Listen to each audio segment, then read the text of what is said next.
livro que dá raiva, tem livro que te faz chorar em posição fetal de tanta tristeza, tem livro que faz a gente gargalhar de alegria.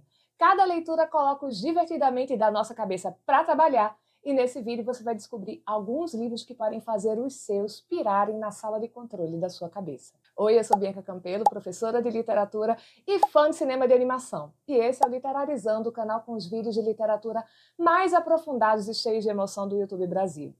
Nesse vídeo eu vou te apresentar uma lista de livros que despertaram profundamente as minhas emoções e que eu recomendo ou não para todo mundo ler. Será que você já leu algum deles e teve uma experiência parecida?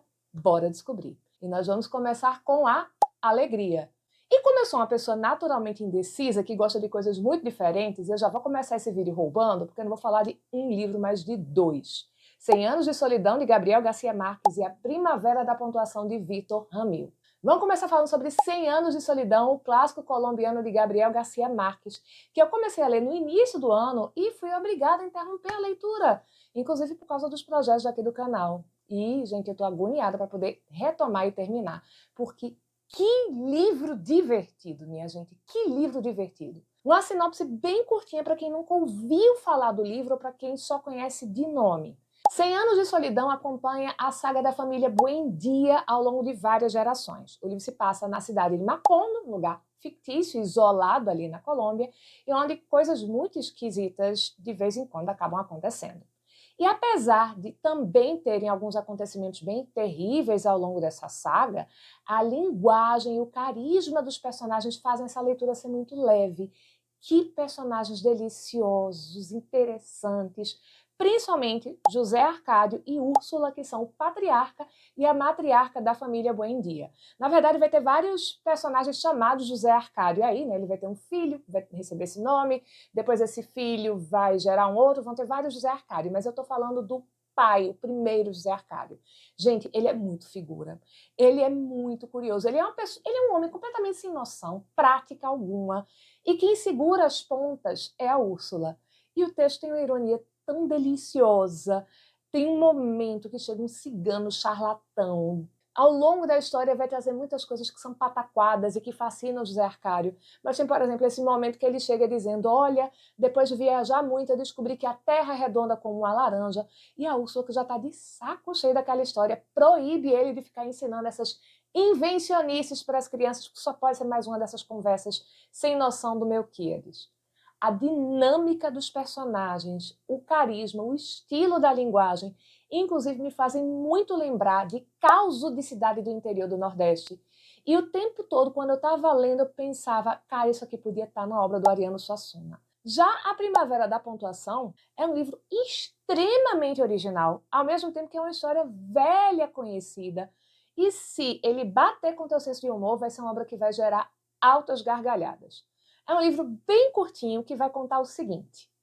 No reino de Ponto Alegre, o atropelamento de um ponto por uma palavra caminhão é o estopim para uma série de manifestações da pontuação por seus direitos. Essas manifestações, o clima de revolta popular são o contexto perfeito para dois radicais. Os nomes dos personagens são grego e latino, eles vão aproveitar isso porque é o momento perfeito para fazer uma perturbação política, derrubar o rei e assumir o governo. E aí a história ainda vai ter uma rainha má, vai ter uma investigação policial efetuada por um personagem chamado Agente da Passiva e mais um monte de trocadilhos bestas que eu amei. Agora vamos à tristeza. E aqui eu vou roubar de novo. Gente, eu sou a pior pessoa do mundo para fazer listas, porque eu tenho um coração grande, eu tenho gostos variados e porque eu sou indecisa mesmo, pronto. Me aceitem desse jeitinho, tá? E quando eu penso em tristeza, eu penso em dois livros imediatamente. O primeiro, infelizmente, é um livro pouquíssimo conhecido. Ele é uma publicação independente, mas é sem dúvida uma das melhores leituras que eu já fiz, uma das mais tocantes e também uma das mais ricas do ponto de vista artístico. É um livro que me dá nó na garganta já na abertura. E para você entender do que eu estou falando, essa daqui é a apresentação do livro feita pelo próprio autor. Escrevi este livro para Aleph, meu primeiro filho. A imagem do caçador de mariposas nasceu quando, na noite de São João de 2011, estávamos na Praça Central de Pesqueira, no interior de Pernambuco, e um bêbado se aproximou. Aleph corria atrás de mariposas que voavam pela praça, atraídas pela luz dos postes. Ele balançava as mãos, a seu modo. O bêbado perguntou: ele é doidinho, né? Aleph é autista. No momento, fiquei irritado com a pergunta do homem. Mas logo olhei para o meu filho, que continuava caçando mariposas, e percebi que não fazia a menor diferença. Que em seu mundo sempre seria primavera. O livro, então, é um poema longo que se transforma em uma conversa entre mim e a voz que inventei para Aleph me dizer umas verdades. Esse livro se chama O Caçador de Mariposas e o autor é o poeta e romancista pernambucano Wellington de Mello. Acreditem no que eu digo, ele é um dos melhores escritores que temos no país hoje. Wellington apresenta O Caçador de Mariposas como sendo um livro formado por um único poema, que está dividido em 22 partes, e em que ele cria essa voz para esse filho, porque o Aleph está num campo do espectro autista em que a pessoa não desenvolve a fala, é uma parte do espectro que eles chamam de afásico. Esse é um livro de imagens poéticas extremamente marcantes, muito, muito fortes, em que esse lírico vai reconstruindo situações como a relação da mãe com a condição do filho, a reação dos avós ao diagnóstico do transtorno e essa condição de afasia, as perspectivas para o futuro, o medo que vai acontecer com esse filho, se algo acontecer comigo. Só que não é apenas o eu lírico que tem a visão e a voz do pai que aparece nos poemas. Como estava ali na apresentação, a gente também tem a visão desse menino, uma voz inventada para ele com uma solução criativa tão inteligente, tão delicada, que é bem emocionante só de lembrar. Quem vive situações parecidas na família, quem se importa com o tema e quem simplesmente ama a boa poesia, vai atrás do Caçador de Mariposas, de Wellington de Mello. E aqui, gente, fica uma dica. Todos os livros que eu vou apresentar no vídeo estão disponíveis na Amazon e eu vou deixar o link na descrição e no comentário fixado. Se você se interessar por algum deles e comprar pelo link, você vai ajudar o canal, porque a gente vai receber uma comissão e não vai ter nenhum gasto a mais por isso.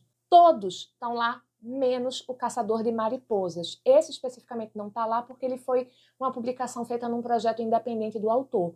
Mas eu vou deixar o link para as redes sociais do Wellington, para quem quiser conhecer mais do trabalho dele, e o link para o site pessoal dele em que vocês podem fazer a compra de O Caçador de Mariposas. E não, nesse caso eu não ganho nenhuma comissão, o canal não recebe nada.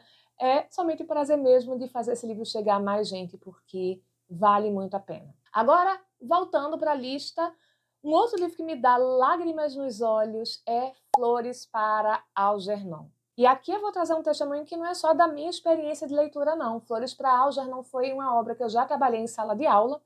E para resumir o que eu já escutei dos meus estudantes, teve uma vez que eu estava conversando com um grupo sobre como é que tinha sido a leitura e eles me mostravam uma sequência de áudios que haviam trocado ali a respeito de uma passagem já mais para o final do livro. E, gente, nesse áudio tinha gente soluçando de tanto chorar.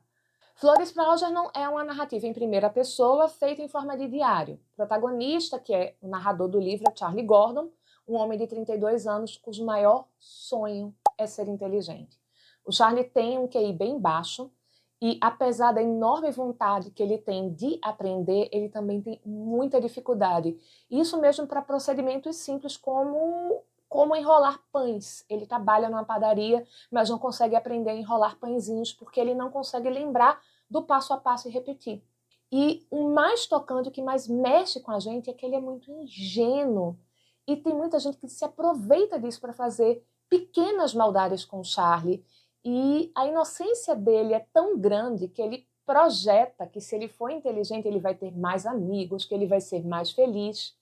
O livro parte dessa premissa e a gente vai acompanhar também uma obra de especulação científica. E se houvesse uma cirurgia que pudesse transformar o Charlie em uma pessoa inteligente, o que é que aconteceria com ele?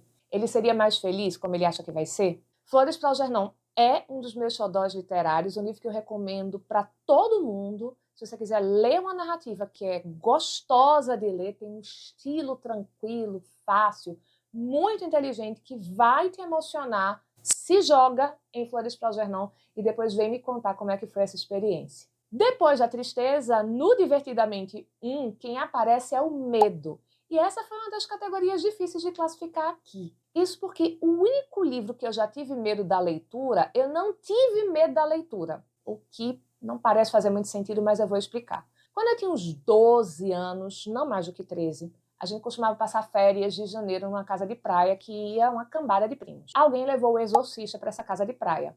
E aí vamos para detalhes. Eu nunca tinha assistido ao filme quando eu fiz essa leitura, porque ele raramente passava na televisão. Quando passava era muito tarde e em casa tinha uma disciplina muito rígida com o horário de dormir. Não dava para alugar, porque eu ia para a locadora com a minha mãe não me deixava alugar dizendo que eu ia ficar com medo, que o filme era muito assustador, que eu ia ficar impressionada e tal. E eu consegui ler esse livro nesse período de férias porque minha mãe não estava com a gente na praia nesse período. Os adultos que estavam com a gente eram as minhas tias. Aí juntou curiosidade com oportunidade e lá fui eu ler O Exorcista. E se você caiu de paraquedas no planeta e não sabe qual é a premissa de O Exorcista, a sinopse rápida é a seguinte. A filha de uma atriz famosa chamada Chris MacNeil, uma menina de 12 anos chamada Reagan, começa a ter uns comportamentos perturbadores e depois de todas as tentativas de uma explicação e a solução científica darem errado, a mãe se convence que isso é um caso espiritual, que a menina está possuída pelo capiroto. Então ela vai atrás de um padre para fazer o exorcismo e torcer para dar certo. Essa foi uma leitura que me deu medo e que não deu ao mesmo tempo, porque o livro em si, a história não me deu medo. Eu me lembro de sentir perturbação, ficar perturbada com certas ações da Reagan, principalmente na história do crucifixo. Quem conhece O Exorcista sabe do que eu estou falando. E no livro é mais chocante do que no filme. Eu me lembro de sentir pena, empatia pelo sofrimento da menina, mas medo a história não me dava.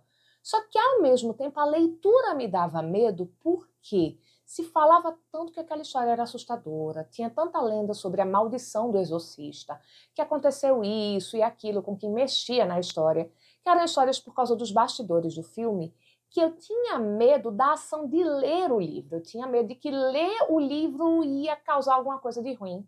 E não, nunca aconteceu absolutamente nada enquanto eu estava lendo o livro, foi uma leitura como outra qualquer. E tá aí, essa é uma obra que eu preciso reler para recalibrar as minhas impressões sobre ela. Passando para a próxima emoção, qual será o livro que me deu nojo? Quando eu fui fazer essa lista, eu chamei a minha casca de bala literária, a minha amiga Juliana, beijo Ju, para a gente trocar umas ideias. Ela foi me dizendo os divertidamente literários dela também, como eu quero que vocês façam comigo aqui nos comentários, coloquem aí a lista de vocês. E no caso do nojo, a gente pensou no mesmo livro, Lolita, de Vladimir Nabokov. Lolita é um dos livros que despertam emoções mais complexas em quem lê, porque, por um lado, o livro é um deleite de construção. Quando você lê observando que o autor do livro, Vladimir Nabokov, está fazendo com a obra para a obra mexer com você, é de aplaudir. O livro é extremamente bem escrito. É um deleite de linguagem, uma das melhores coisas que eu já li. E aqui fica também o parabéns para a tradução, porque não é fácil trazer essa poeticidade, essa riqueza nessa tradução. Mas, ao mesmo tempo, Lolita é uma das coisas mais nojentas que eu já li. E não é um livro que eu recomendo para todo mundo. Você tem que ter estômago para ler esse livro. Lolita é a narrativa de como um homem de meia idade faz e fez absolutamente tudo para ter acesso a uma menina de 12 anos de idade chamada Dolores. Uma menina, gente, ela tem 1,40 m quando ele conhece ela. E esse homem, chamado Humbert, vai até se casar com a mãe da Dolores, que ele vai apelidar de Lolita, só para ter acesso a ela. E quando essa mãe, de repente, morre, esse homem fica como responsável legal por essa garota. E aí você já vai imaginando tudo que isso significa. E se isso tudo já é horrível, já provoca horror, para piorar a situação, a história é contada em primeira pessoa. Então a gente vai ter acesso a todos os fatos pelo discurso, não é da Lolita, é do Humbert. Ele vai falar sobre o quanto ele é apaixonado pela menina, o quanto ela manipula ele, o quanto ela o seduz, sendo que ela tem 12 anos. 12! E ele que tem todo o poder sobre a vida dela porque ele é o guardião legal dela. Gente, que personagem odioso, asqueroso. Eu acho muito difícil que algum dia tenha um livro que consiga produzir um personagem mais nojento que Humbert. Se você já leu Lolita, me conta o que foi que você sentiu lendo esse livro, que vai que em você despertou mais raiva do que nojo. Essa é uma daquelas obras que a gente precisa de um amigo para conversar enquanto tá lendo e principalmente depois que termina. Eu poderia reservar Lolita também para ser o livro aqui da raiva, porque o Humbert Humbert também desperta isso na gente, mas eu reservei para esse sentimento que faz a cabeça da gente esquentar, um livro em que o personagem me despertou só raiva, sem nojo. Gente, quando eu pensei o livro que entraria nessa categoria do desperta sua raiva interior, foi imediata a resposta. Porque quando eu fiz a leitura, numa dessas leituras conjuntas, eu e Ju, a gente lendo o livro ao mesmo tempo, isso foi durante a pandemia, era a gente avançando na leitura e mandando o zap uma para outra, comentando as impressões. E a mensagem que eu mais repetia era como eu tinha vontade de socar a cara do Franklin de precisamos falar sobre Kevin para ver se esse homem acordava para a realidade. Gente, como eu sentia ódio do Franklin nesse livro. Precisamos falar sobre Kevin é um livrinho de desgraçamento mental garantido. Amo e recomendo para quem tem estômago forte. E ele seria o livro ali da memória complexa que tem muita raiva, mas também tem medo e tristeza. A raiva, vocês já sabem por quê, porque eu tenho raiva do Franklin, mas medo porque, gente, definitivamente as definições de medo estão atualizadas quando você termina essa obra. Porque você percebe que o que acontece naquele livro, em algum grau, talvez não naquele, eu espero que não naquele, mas pode acontecer com você. Por isso a gente termina tendo uma empatia muito profunda pela protagonista. E aí eu não falei dessa protagonista ainda, né? A gente fala muito sobre o Kevin, mas o Kevin não é o protagonista dessa história. A protagonista é a mãe do Kevin, a Eva. E, gente, essa mulher passou por cada coisa. E aí, vamos lá. O que é que ela passou, que eu posso dizer para vocês que não é spoiler, que está na sinopse da editora e que no final do primeiro capítulo fica posto com muita clareza. O filho dela e do Franklin, Kevin, aos 15 anos de idade, promoveu um massacre escolar. Eva, o que acontece com ela é que ela pariu, ela nutriu, ela educou e ela cuidou de um assassino em massa. E o que essa mulher sente de culpa, gente, o quanto ela é culpabilizada por todo mundo ao redor dela, por causa do que aconteceu. A gente vai conhecer essa história por meio das cartas que a Eva está escrevendo para o Franklin. Então, Franklin, ele é o receptor desse texto, que é uma narrativa epistolar. A gente vai acompanhar a história depois que o Kevin cometeu já esse crime, que eles não estão mais juntos, e em que a Eva está escrevendo essas cartas com uma forma de entender como é que a gente chegou nisso. E aí as cartas vão alternando alguns relatos que a Eva faz de como é que ela está agora, o que ela está fazendo, como é que está sendo o dia a dia, nesse cenário em que o Kevin está preso e ela decidiu continuar morando ali na cidade em que tudo aconteceu. E a gente vai vendo ao longo dessas lembranças que ela pedia ajuda para esse pai, ela sinalizava, gente, tem alguma coisa errada com essa criança. E ele simplesmente estava sempre minimizando, dizendo que era coisa da cabeça dela. Daí é que vem tanta raiva. Precisamos falar sobre Kevin, tem uma excelente adaptação cinematográfica, é um dos meus filmes favoritos, uma aula de cinema. Recomendo muito que você veja, mas assiste ao filme depois que você fizer a leitura do livro. Vai por mim, o livro é muito superior. E com a raiva, como ela foi a última emoção que apareceu ali na cabecinha da Riley no primeiro Divertidamente, a gente também termina este vídeo. Só que ao contrário da Pixar, a parte 2 com as outras emoções não vai demorar anos, ela já está no ar. Se você chegou até aqui e gostou do vídeo, então deixa o like, se inscreve no canal, ativa as notificações e aproveita para já emendar na parte 2. É só clicar aqui e no link que está na descrição do vídeo. Eu vejo vocês lá. Até mais!